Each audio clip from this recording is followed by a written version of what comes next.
Welcome to public TV news బులెటిన్ల ముందుగా headlines. HCU 400 ఎకరాల భూములను ఎవరు కూడా కొనవద్దు అంటున్న కేటీఆర్.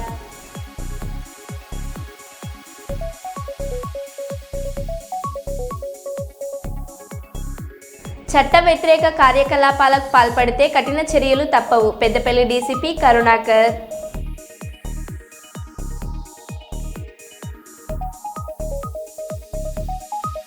నా భర్త మరణాన్ని రాజకీయం చేయొద్దు అంటున్న జెసికా పగడాల.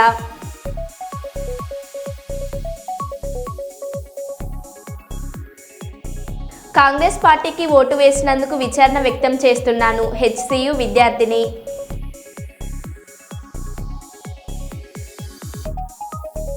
అమ్మాయిలని కూడా చూడకుండా పోలీసులు మా మీద దారుణంగా లాఠీచార్జ్ చేశారు, హెచ్సియు విద్యార్థిని.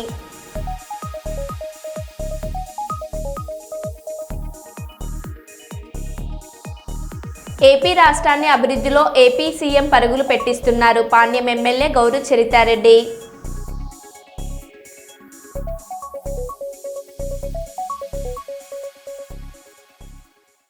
ఇక వివరాల్లోకి వెళ్తే,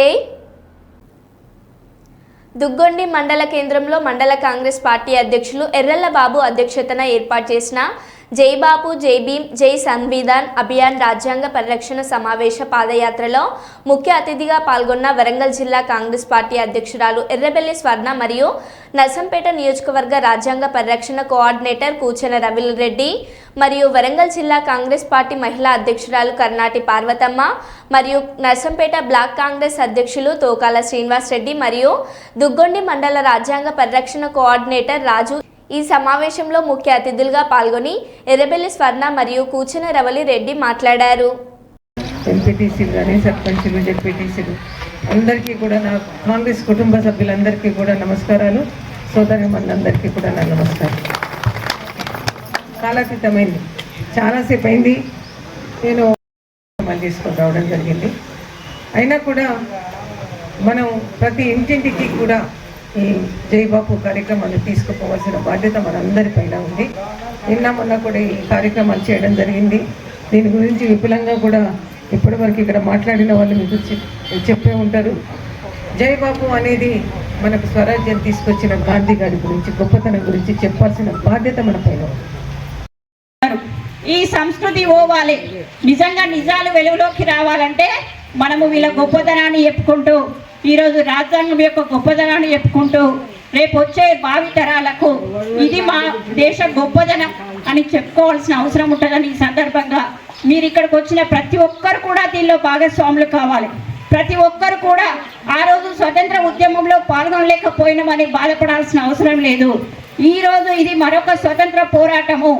ఈ పోరాటంలో స్వచ్ఛందంగా నా వంతు పాత్రగా నేను వస్తున్నా, నా కుటుంబానికి కానీ పక్క వాళ్ళకి కానీ వీళ్ళ గొప్పతనాన్ని తెలియజేసే నాకు అదృష్టం వచ్చిందని చెప్పి అదృష్టంగా భావించి స్వచ్ఛందంగా వచ్చి ప్రతిరోజు పొద్దున ఒక గ్రామము సాయంత్రం ఒక గ్రామం పాదయాత్ర కంప్లీట్ చేసి ఈ నెల 25 లోపల ఈ నర్సంపేట నియోజకవర్గం మొత్తం కంప్లీట్ చేస్తారని చెప్పి ఈ సందర్భంగా ఆశిస్తున్నాను.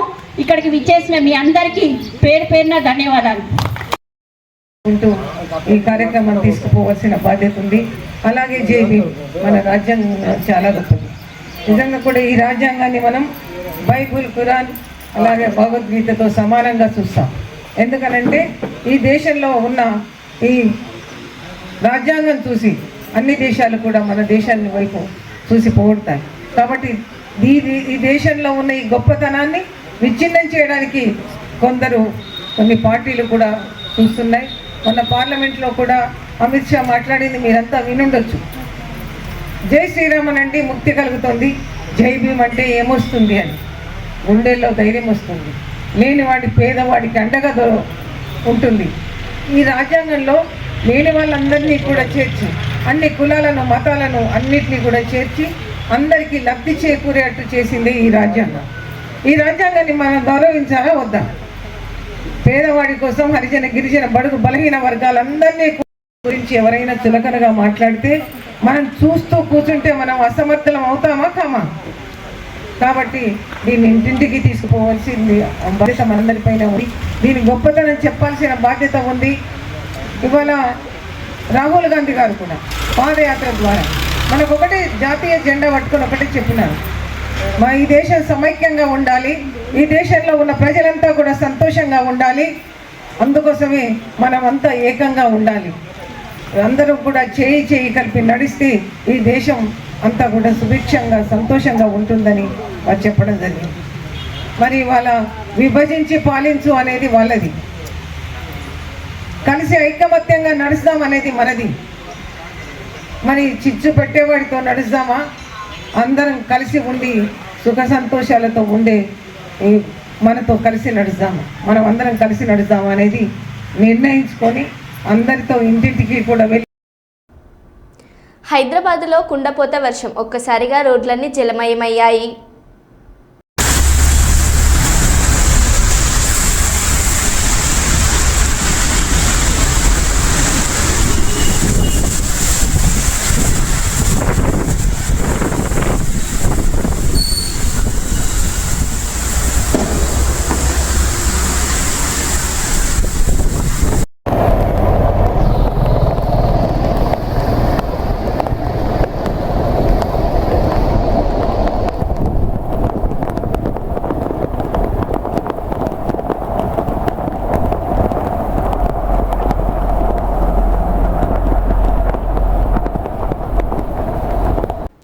రౌడీ షీటర్లు సత్ప్రవర్తనతో మెలగాలని, అసాంఘిక కార్యకలాపాలకు పాల్పడితే కఠిన చర్యలు తప్పవని చెన్నూరు రూరల్ సిఐ సుధాకర్ హెచ్చరించారు. కోటపల్లి పోలీస్ స్టేషన్లో చెన్నూరు రూరల్ సర్కిల్ పరిధిలో గల కోటపల్లి నిల్వాయి పోలీస్ స్టేషన్ పరిధిలోని రౌడీ షీటర్లకు కౌన్సిలింగ్ నిర్వహించారు. రౌడీ షీటర్లు సత్ప్రవర్తనతో మెలగాలని, మంచి పేరు తెచ్చుకోవాలని సూచించారు. గ్రామాల్లో ఎలాంటి అసాంఘిక కార్యకలాపాలలో పాల్గొనకూడదని సూచించారు. గ్రామాల్లో జరిగే ప్రతి విషయాన్ని పోలీసులకు తెలియజేయాలని పేర్కొన్నారు. చట్ట వ్యతిరేకమైన కార్యక్రమాలలో పాల్గొనకూడదని, ఎటువంటి కేసులోనైనా పాల్గొంటే చట్టరీత్యా చర్యలు తీసుకుంటామని హెచ్చరించారు. ఈ కార్యక్రమంలో కోటపల్లి నిల్వాయి ఎస్ఐలు రాజేందర్, శ్యామ్, పటేల్ పాల్గొన్నారు.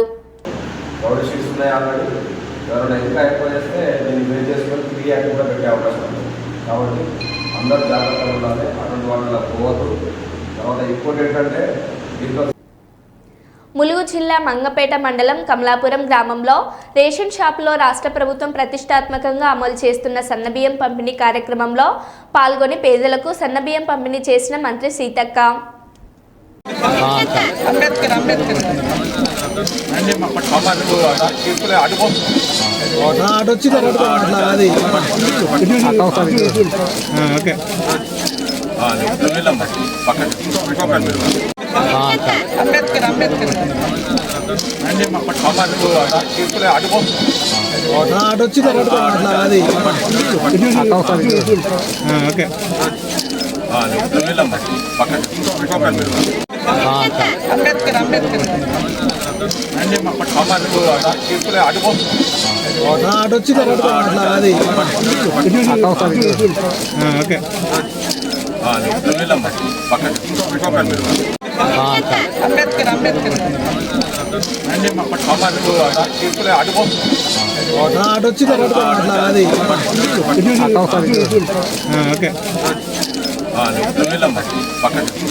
రాష్ట్రాన్ని అభివృద్ధిలో ఏపీ సీఎం పరుగులు పెట్టిస్తున్నారు.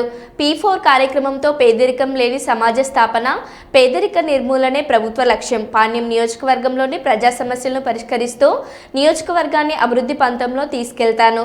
10 ఏళ్ల సమస్యకు పరిష్కారం చూపాను. ప్రజలు హర్షధ్వానులు రేకెత్తిస్తున్నాయి.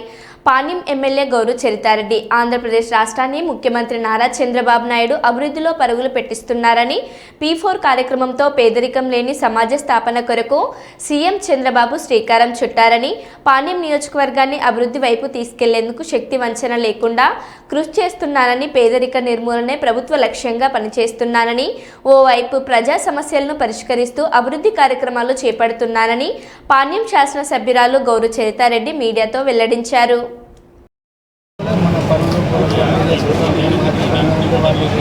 అంటే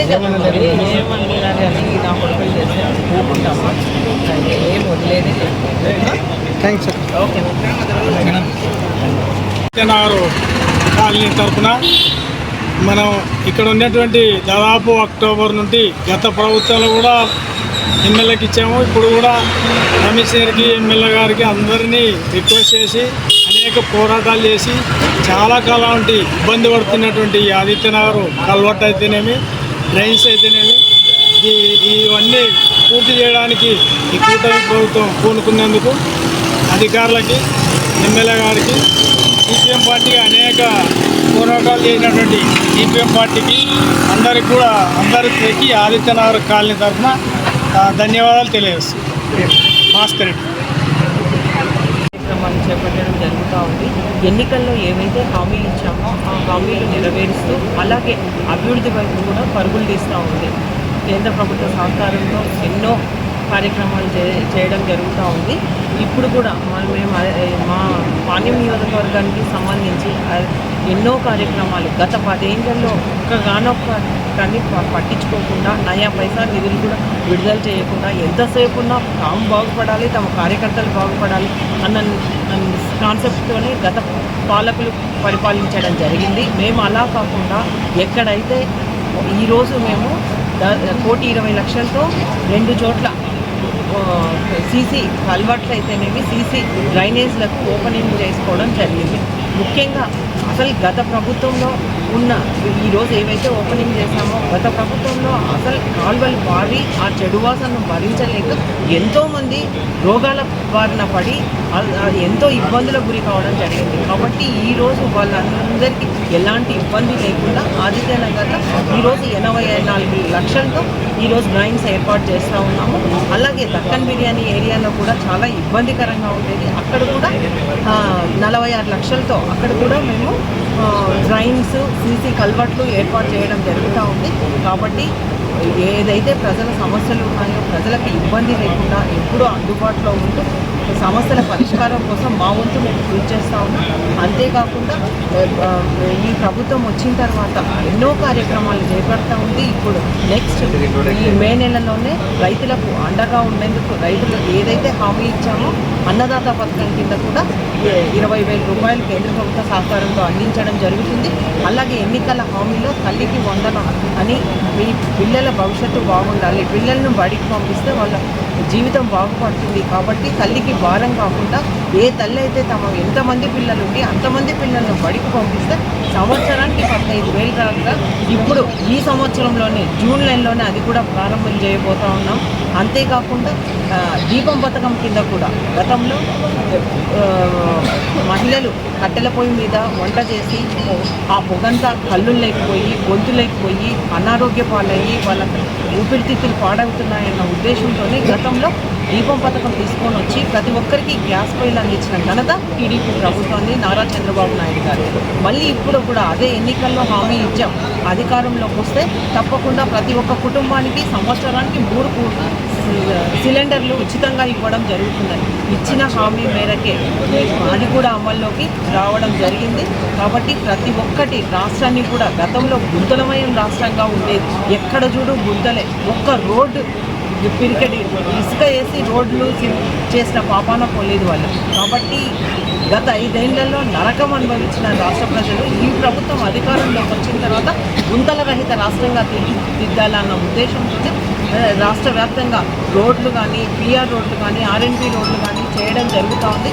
అంతేకాకుండా ముఖ్యంగా చంద్రబాబు నాయుడు అంటేనే ఒక విజన్ ఉన్న నాయకుడు. రాష్ట్రాన్ని ఎట్లా ప్రగతి పదంలో నడిపించాలి, రాష్ట్రాన్ని ఎట్లా అభివృద్ధి పదంలో తీసుకెళ్లాలన్న ఉద్దేశంతోనే ఆయన 24 గంటలు ఆలోచించడం జరుగుతుంది. దానికి అనుగుణంగానే గతంలో చంద్రబాబు నాయుడు గారు 2014 నుంచి రాష్ట్రం విడిపోయి 2019 వరకు నవ్యాంధ్ర రాష్ట్రానికి మొట్టమొదటి ముఖ్యమంత్రిగా ఉన్నప్పుడే పాణ్యం నియోజకవర్గంలోని ఓర్వకండ్ల మండలంలో ఇండస్ట్రియల్ హబ్బుగా చేసి ఎన్నో పరిశ్రమలు రావడానికి శ్రీకారం చుట్టారు.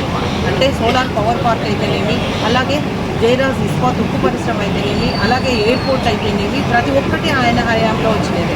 ఇప్పుడు కూడా మళ్ళీ అదే రీతిలోనే అధికారంలోకి వచ్చిన వెంటనే మా పాణ్యం నియోజకవర్గంలోని నా ఓర్వకల్లు మండలానికి ఇప్పుడు డ్రోన్ హబ్బుగా చేయడం జరిగింది. 300 ఎకరాలు కేటాయించి, అంతేకాకుండా సెమీ కండక్టర్ అది కూడా మన ఓర్వకల్లు మండలానికి రావడం చాలా సంతోషించదగ్గ విషయం. కాబట్టి ఇంకా రాబోయే కాలంలో ఇంకా ఎన్నో పరిశ్రమలు రావడానికి, అక్కడున్న చదువుకున్న యువకులకు ఉపాధి అవకాశాలు రావడానికి కూడా అవకాశం ఉంది. కాబట్టి రాష్ట్రాన్ని పరుగులో పెట్టిస్తూ ఉన్నారు ఈ అధికారంలోకి వచ్చే ఈ 1 ఇయర్లోనే. అంతేకాకుండా మా పాణ్యం నియోజకవర్గాన్ని కూడా ఈ 5 ఏళ్లలో అన్ని పనులు చేయించి అందరికీ అన్ని రకాలుగా అందుబాటులో ఉంటాం. అంతేకాకుండా కొత్తగా ఇప్పుడు చంద్రబాబు నాయుడు గారు ఉగాది నాడునే P4 కార్యక్రమాన్ని కూడా శ్రీకారం చుట్టడం జరిగింది. దీనివల్ల ప్రభుత్వము, ప్రైవేటు, అలాగే ప్రజల భాగస్వామ్యంతో, అంటే పేదరికంలో ఉన్న వాళ్ళని పైకి తీసుకురావాలి. పేదరిక నిర్మూలనే ఈ రాష్ట్ర ప్రభుత్వం ముఖ్య ఉద్దేశము. దానికి తోడు మన రాష్ట్ర వ్యాప్తంగా ఇంకా 20% ప్రజలు ఇంకా పేదల్లో ఉన్నారు. వాళ్ళను పైకి తీసుకురావాలంటే ఉన్నతంగా ఎదిగిన వాళ్ళు ఆర్థిక సహాయం అందిస్తే, వాళ్లకు అండగా ఉంటే, వాళ్ళను అడాప్ట్ చేసుకుంటే వీళ్ళు కూడా పైకి వస్తారన్న ఉద్దేశంతో ఈ కార్యక్రమానికి శ్రీకారం చుట్టింది మా నాయకుడు, ఈ రాష్ట్ర ముఖ్యమంత్రి వర్యులు నారా చంద్రబాబు నాయుడు గారు అహర్నిశలు పేద ప్రజల కోసం, ఈ రాష్ట్ర భవిష్యత్తు కోసం, ఈ రాష్ట్ర ప్రజల కోసమే పనిచేస్తూ ఉన్నారు, శ్రమిస్తూ ఉన్నారు. కాబట్టి రాబోయే 5 ఏళ్ల కాలంలో ఈ రాష్ట్రాన్ని ప్రగతి పథంలో నడిపించి స్వర్ణాంధ్ర దిశగా ప్రయాణిస్తారని కూడా ఈ సందర్భంగా తెలియజేస్తూ ఉన్నా. కాబట్టి నేను దీనికి ప్రజలు అందరూ సహకరించాలని కూడా కోరుతూ రాష్ట్రాన్ని ప్రగతి పథంలో నడిపిస్తారు ఈ కూటమి ప్రభుత్వం అని కూడా మీకు అందరికీ తెలియజేస్తాను. అమ్మాయిలని కూడా చూడకుండా పోలీసులు మా మీద దారుణంగా లాఠీచార్జ్ చేశారు. రేవంత్ రెడ్డి జింకలు నెమళ్ళు లేవని అంటున్నాడు. మాతో యూనివర్సిటీకి వస్తే మేము జింకలు నెమళ్లను చూపిస్తాం. ఈ విషయాన్ని రాజకీయ కోణంలో చూస్తున్నారు. ఇది కేవలం పర్యావరణం కోసం మేము చేస్తున్న పోరాటం. దీంట్లో ఎలాంటి రాజకీయ కోణం లేదు. ఈ యుద్ధం ఆపే ప్రసక్తే లేదు. HCU విద్యార్థి.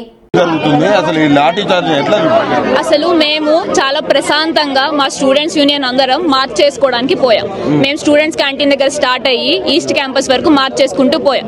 బార్కేడ్లు వేసి మా మీద లాఠీ చార్జ్ చేశారు. అమ్మాయిలని కూడా చూడకుండా అమ్మాయిల మీద కూడా లాఠీ చార్జ్ చేశారండి. మీకు ఏ హక్కు ఉందని లాఠీ చార్జ్ చేయడానికి అడుగుతాం. మేము స్టూడెంట్స్ ఇక్కడ, మేము మా యూనివర్సిటీ స్టూడెంట్స్, మేము ఇక్కడ మా యూనివర్సిటీ వాళ్ళు చదువుకోవడానికి వచ్చాం. మాకు మా భూములు కావాలని అడుగుతున్నాం.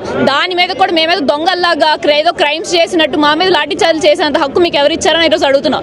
మా భూములు మాకు వెనక్కి కావాలి. ఆ భూములు మీవి కావు అని కూడా కొన్ని వార్తలు వస్తున్నాయి. రేవంత్ రెడ్డి స్వయంగా ఆయన కూడా అసెంబ్లీలో కూడా మాట్లాడారు. ఆయన ఏం మాట్లాడుతున్నారో మాకు అర్థం అవ్వట్లేదు సార్. ఫస్ట్ ఆఫ్ ఆల్ ఇక్కడ జింకలు లేవంటున్నారు, నెమలు లేవంటున్నారు. మేము రోజు చూసేది ఏంటో మాకైతే తెలియట్లేదు. మేమైతే వాటిని జింకలు నెమలని అనుకుంటున్నాం. ఆయనకి ఏమైనా డౌట్ ఉంటే ఆయన, మీడియా, పోలీసులు అందరూ కలిపి రండి, చూడండి మొత్తం ఎక్కడ జింకలు కనబడతాయి మీకే తెలుస్తుంది. చెరువులు లేవంటున్నారు, మష్రూమ్స్ లాగా లేవంటున్నారు. ఏంటండి, ఏం డెవలప్మెంట్ మీరు చేద్దాం అనుకుంటున్నారు? నాకు అర్థం కావట్లేదు. 400 ఎకరాల ఫారెస్ట్ ని మొత్తం తీసేసి మీరు ఏం డెవలప్ చేద్దాం అనుకుంటున్నారు? ఇంత పొల్యూషన్ ఉండగా ఈ 400 మన లంగ్స్ ఇక్కడ ఉంది మొత్తం సిటీ అంతటికి. అలాంటి 400 ఏకర్స్ మీరు డిస్ట్రాయ్ చేద్దాం అనుకుంటే మీరు ఎలా అనుకుంటున్నారు? నాకు అర్థం అవ్వట్లేదు. స్టూడెంట్స్ యూనియన్ మేము ఉన్నాము, మేమైతే యుద్ధం అయితే ఆపం. ఈ డెసిషన్ హాల్ట్ చేసేవారు. రేవంత్ రెడ్డి ఒక మొండు పట్టి లోపలి జేసీబీలు కూడా పంపిస్తున్నాం. రాత్రి లాంగ్ వీకెండ్ చూసుకొని ఉగాది ఇది అన్నగానే యూనివర్సిటీ స్టూడెంట్స్ అందరూ ఇంటికి వెళ్ళిపోతారు, వీకెండ్కి వెళ్ళిపోతారు. అంటే మిగిలిన స్టూడెంట్స్ అందరూ ఏం అడగరు అనుకుంటున్నారు, ఏమనుకుంటారు? రాత్రి బుల్డోజర్లు తెచ్చి మొత్తం అంతా క్లీన్ చేయించేసి ఏం చేద్దాం అనుకుంటున్నారు? అసలు నాకైతే అర్థం అవ్వట్లేదు. మాకు దీనికైతే ఆన్సర్ కావాలి. మా భూములు మాకు వెనక్కి కావాలి. ఈ డెసిషన్ హాల్ట్ చేయాలి. గవర్నమెంట్ కి మేము ఏం చెప్తున్నాం అంటే, ఏదైతే ఉందో ఈ 400 ఎకరాలని ఒకవేళ మాకు HCUకి ఇచ్చేయండి, లేదంటే దాని నేచర్ అలా ఉంచేయండి. ఆ నేచర్ ని డిస్ట్రాయ్ చేయొద్దు. ఏదైనా వైల్డ్ శాంక్చురీ గానో లేకపోతే ఏదైనా నేషనల్ పార్క్ గానో దాన్ని ఉంచండి. HCUకి ఏదైతే ఉందో మాకు కంప్లీట్ బౌండరీ కావాలి. ఇలాంటి ఎంక్రోచ్మెంట్స్ చాలా జరుగుతున్నాయి. ఇప్పటికే చాలా ఎంక్రోచ్మెంట్స్ ఉన్నాయి దీంట్లో. సో మాకు కంప్లీట్ బౌండరీ ఇప్పుడు ఏదైతే ఉందో మాకు చాలా ఎమర్జెన్సీగా ఉంది. అక్కడ లాఠీ చార్జ్ చేస్తున్నారు, ఆడపిల్లని కూడా చూడట్లేదు, నచ్చినట్టు ప్రవర్తిస్తున్నారు పోలీసులు. మాకు లోపల మీడియా కూడా లేదు, ఎవరు లేరు అక్కడ అట్లీస్ట్ కవరేజ్ చేయడానికి కూడా. మేము ఎవరికి చెప్పుకోవాలి? మేము స్టూడెంట్స్ అంటే, మేము పొలిటీషియన్ బ్యాక్గ్రౌండ్ లేదు, మాకేం లేదు. మేము చాలా నార్మల్ సాధారణ స్టూడెంట్స్. మాకు ఆన్సర్ కావాలి. మాకు ఈ ఏదైతే ఉందో ఫస్ట్ ఈ దేశాన్ని అయితే హాల్ట్ చేయాలి. ఇప్పుడు ఆ జింకలు నెమలు ఆల్రెడీ సగానికి సగం పోయాయి, ఇంకా మిగిలితే ఇంకేం ఉండదు. మన ఇండియాలోనే ప్రెస్టీజియస్ యూనివర్సిటీ, మన యూనివర్సిటీ ఆఫ్ హైదరాబాద్ అనేది ఇన్ని ఎకరాల యూనివర్సిటీ ఉందని కూడా జనాలు చాలా ఆశ్చర్యపోతున్నారు. అలాంటి దీన్ని కూడా మొత్తం తీసి ఏం డెవలప్ చేద్దాం అనుకుంటున్నారు నాకు అర్థం అవ్వట్లేదు. అంటే డెవలప్ ని వేరే రాజకీయ శక్తులు అడ్డుకుంటున్నాయి తప్ప ఈ స్టూడెంట్స్ ఎలాంటి ఇబ్బంది లేదు. ఇది కేవలం వాళ్ళు రాజకీయ ఇష్యూ అనుకుంటున్నారండి. చాలా పొలిటిసైజ్ చేస్తారు ఈ మ్యాటర్ ని. మాకు స్టూడెంట్స్ నేచర్ మాకు అది మాత్రమే తెలుసు. మాకు ఏ పొలిటీషియన్స్ తెలియదు, మాకు దేంట్లోనే అలాంటి. మేము హెల్ప్ అందరినీ అడుగుతాం, ఎందుకు అడగమండి? అందరినీ హెల్ప్ అడుగుతాం. ఎవరు చేస్తారు, చేసిన వాళ్ళు మాకు సపోర్ట్ ఉంటారు. సో ఏదైతే ఉందో మీ మీడియా వాళ్ళు కానీ ఎవరైనా సరే మాకు నేషనల్ సపోర్ట్ కావాలి దీనికి. ఇక్కడ ఏదైతే సెంట్రల్ గవర్నమెంట్ కూడా ఇక్కడ గట్టిగా అంటే దీన్ని ఫోకస్ చేయకుండా ఎలా చూస్తారు అంటే అక్కడ స్పందించడం, నరేంద్ర మోడీ కావచ్చు వీళ్ళందరూ కూడా ఇంకా స్పందించట్లేదు. మాకు తెలిసినంత వరకు ఇది స్టేట్ మ్యాటర్ అని చెప్పి వాళ్ళు సైడ్ తీసుకుంటున్నారేమో, కానీ మా స్టూడెంట్స్ యూనియన్ ఆల్రెడీ వాళ్ళ దగ్గరికి వెళ్ళారు. మేము పోస్ట్ కార్డ్స్ పంపించాము, ఆల్రెడీ వాళ్ళ దగ్గరికి వెళ్ళారు, కొంతమంది రిప్రజెంటేషన్స్ ఇచ్చారు. సో వాళ్ళ డెసిషన్ కోసం వెయిట్ చేస్తున్నాం మేము. యాజ్ ఆఫ్ నౌ మాకు ఈ డెసిషన్ అయితే హాల్ట్ చేయాలి. ఏవైతే బుల్డోజర్లు వచ్చాయో ఈ యుద్ధం అయితే ఆగదండి. వాళ్ళు ఈ బుల్డోజర్లు అన్ని వెనక్కి తీసుకెళ్లాలి. అంతవరకు అయితే మేమైతే యుద్ధాన్ని ఆపాం. ఇక్కడ యూనియన్ ఉన్నాం, మేము ఉంటాం. థ్యాంక్స్ అండి. మరో బులెటిన్లో మళ్ళీ కలుద్దాం. Stay tune.